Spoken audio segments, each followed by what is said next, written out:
ॐ गुरुरेव घति गुरुमेव भजे गुरुनैव सखास्मि नमो गुरवे न गुरुः परमं शिशुरस्मि गुरुः मतिरस्ति गुरो मम पाहि गुरो सच्चिदानन्दरूपाय विश्वोत्पत्त्यादिहेतवे तापत्रयविनाशाय श्रीकृष्णाय वयं नमः।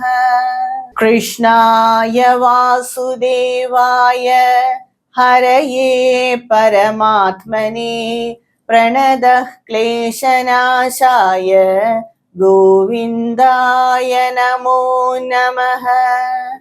यं प्रव्रजन्तमनुभेदमभेदकृत्यं द्वैपायनो विरहकादराजुहाव पुत्रेदि तन्मयतया तरवोऽभिनेदुस्तं सर्वभूतहृदयं मुनिमानतोऽस्मि नारायणं नमस्कृत्य नरं चैव नरोत्तमं देवीं सरस्वतीं व्यासं ततो जयमुदीरयेतः।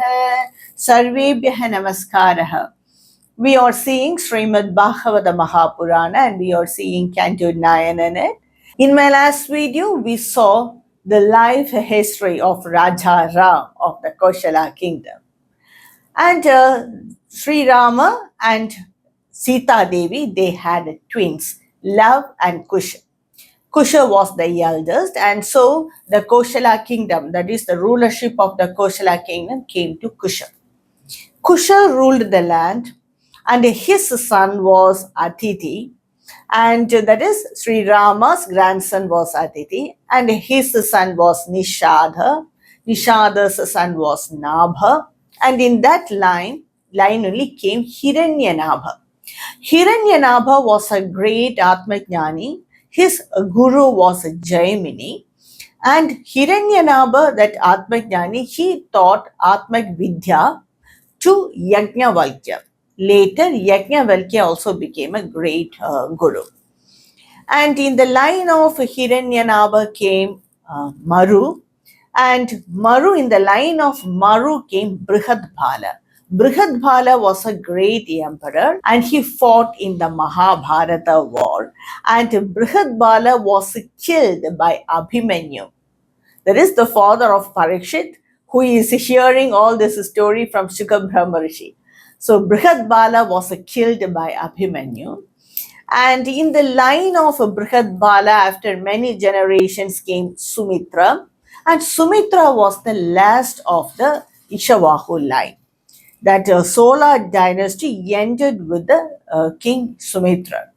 And after that, the Solar dynasty perished in the Kali Yuga. So Sumitra was the last king of the Solar dynasty. After that, it perished in the Kali Yuga. Now, one son of Ikshavahu was Nimi. Nimi was a great ruler. Once he wanted to perform an yajna, and so he invited their guru, Sage Vasishta. At that time, Sage Vasishta said, I was committed and I am going to do another yajna for Indra Deva. So after coming from there, I will do the yajna for you. And Sage Vasishta went to Indraloka, and Nimi Chakravarti, he waited for a long time. See, all these yajnas have to be completed successfully in a particular period of time. After that, if they do it, there will be no result for it. So he wanted to do that yajna in that particular time. So what Nimi Maharaja thought was, he asked some other sages and he conducted the yajna. He began the yajna. And when the yajna was going halfway, Sage Vasishta came back and he was so angry. You promised me that you will wait, and now you are doing this yajna with some other sages. And he got angry and he cursed Nimi Maharaj. He said, Pandidamanina nime deha padadat iti ashapat. Like this he cursed. You arrogantly consider yourself as so learned, and you have begun this yajna, so let your body fall down dead now. And Nimi Maharaj also got angry. Out of jealousiness or greediness, you are cursing me. In this particular time, the yajna has to be conducted. If you are not available, I will ask other sages to do it. And Nimi also counter cursed the sage Vasishta. Lobat dharmam ajanataha tava deha abhipadanat. You, out of greediness, you have forgotten the dharma itself, so let your body fall now itself. So they both left the body. Nimi Maharaj also abandoned the body, and Sage Vasishta also abandoned the body. Sage Vasishta was born again as the son of Urvashi and Varuna and Mitra. And Nimi Maharaj also, he abandoned the body, and Nimi Maharaj was a great Atmajnani. So he wanted to take this opportunity and escape from this body. Yajna is on halfway, isn't it? The other sages, what they did was, they preserved that body, embalming them with all that medicinal oils and all, but putting nice fragrance and all. They just preserved that body, and with that body of Nimi, they completed the yajna. So when they completed the yajna successfully, and at the time of giving oblations, they invited the devas, and the devas came, and these sages, they asked the devas, Rajño jivatu dehoyam prasanna prabhavo yadim tadetyukte nimi praha ma bhunme deha bandhanam. If you are powerful, that is, the sages said to the devas who came to receive the oblation, if you are powerful and if you are pleased or satisfied with our sacrifice, please give life to this body of Nimi Maharaj. And the devas were so satisfied and they were so pleased, and so they gave life to the body of Nimi. And that body of Nimi became alive. And he asked, why did you imprison me again in this body? What is the use of it? Deham navarurutseham dukkashoga bhayavaham sarvatrasya yato mrityur matsyana mutake yatha. The wise ones, they do not decide to live in this body. This body make one limited.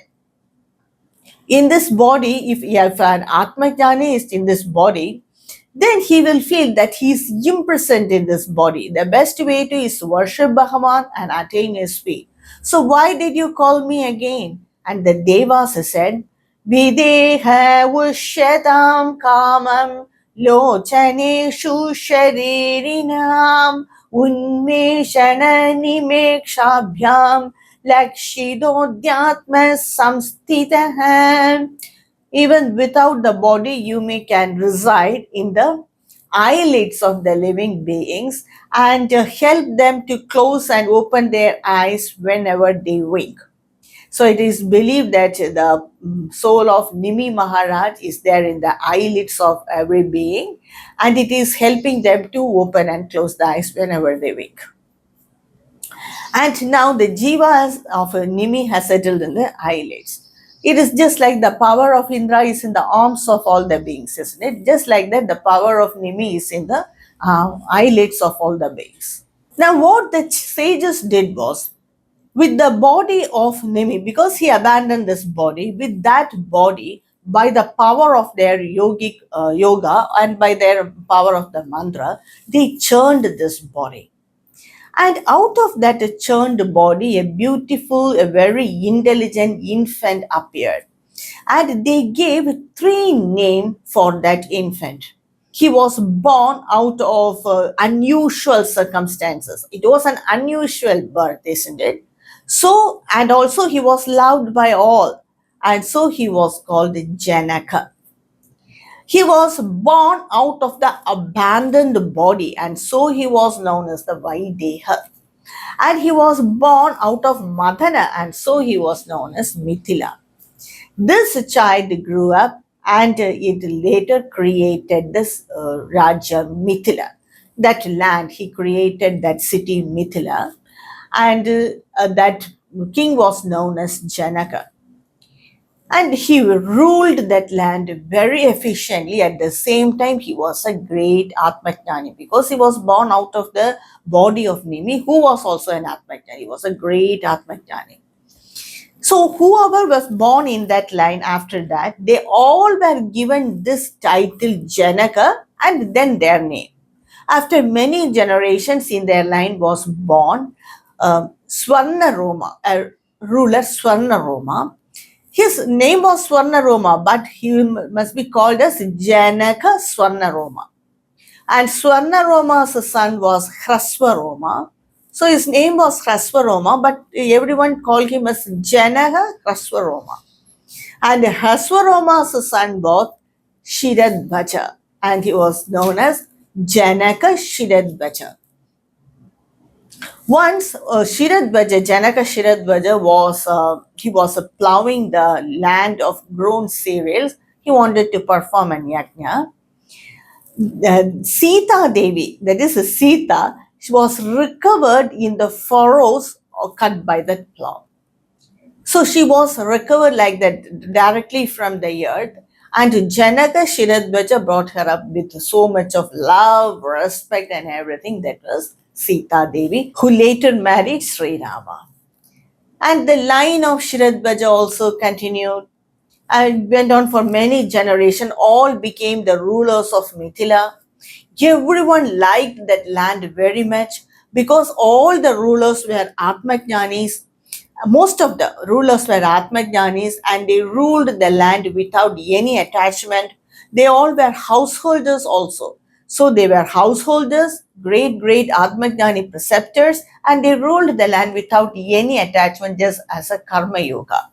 So that land was loved by all. No one came to fight with Mithila. They all have so much respect for the rulers of Mithila. So one of their preceptors was Yajnavalkya. So the line of Ishavagu came to an end like that. It perished in the Kali Yuga. Now, Sri Shuka Brahmarshi, he explained the lunar dynasty to King Parishit. It was one of the another great dynasty. The two dynasties that ruled this great Bharata was Solar dynasty and Lunar dynasty. Surya Vamsha and Chandra Vamsha. Now, Sri Shuka Brahmarishi is explaining the Chandra Vamsha. Lord Brahma appeared from the Nabi Kamala of Srimad Narayana. And in the beginning, all the children of Brahma were created through meditation. They were all Manasaputras. One of the son created by the meditation of Brahma, that is Manasaputra, was Atri Rishi.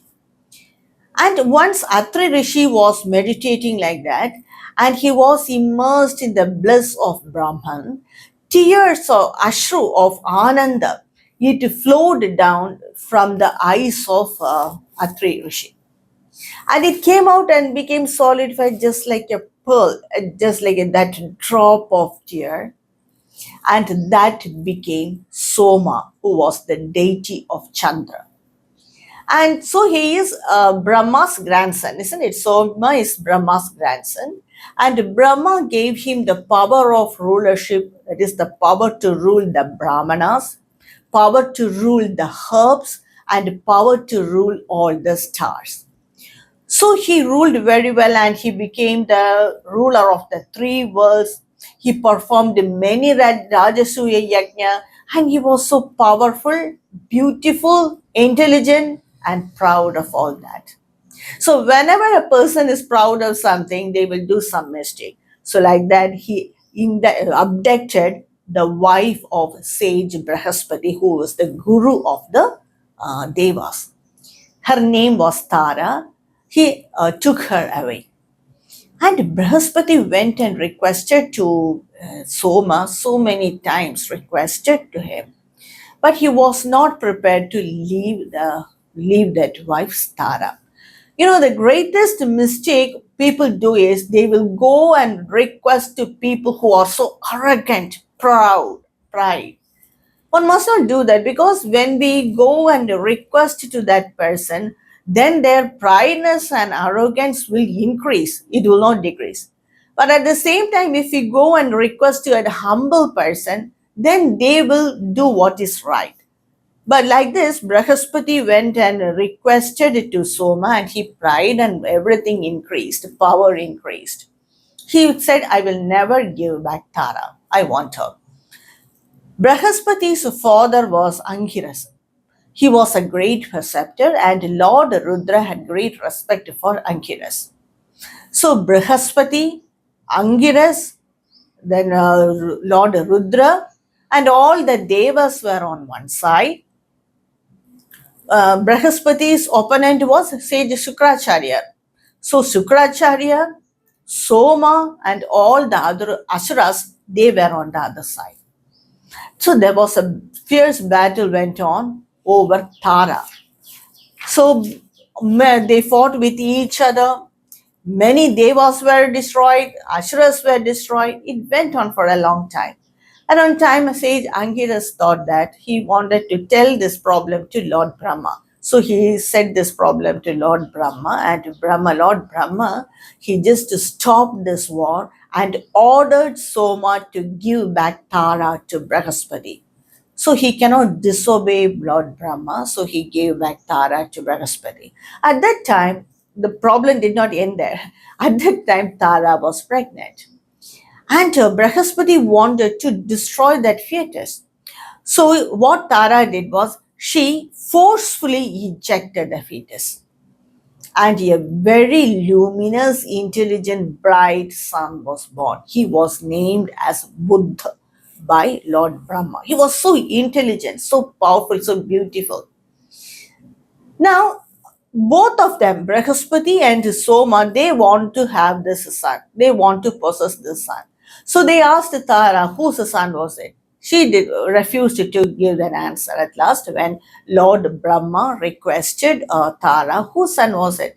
She said very hesitantly that it was Soma's. So Soma took possession of Buddha. Buddha grew up, and Buddha got married to Ila, and Buddha and Ila's son was Pururuvas.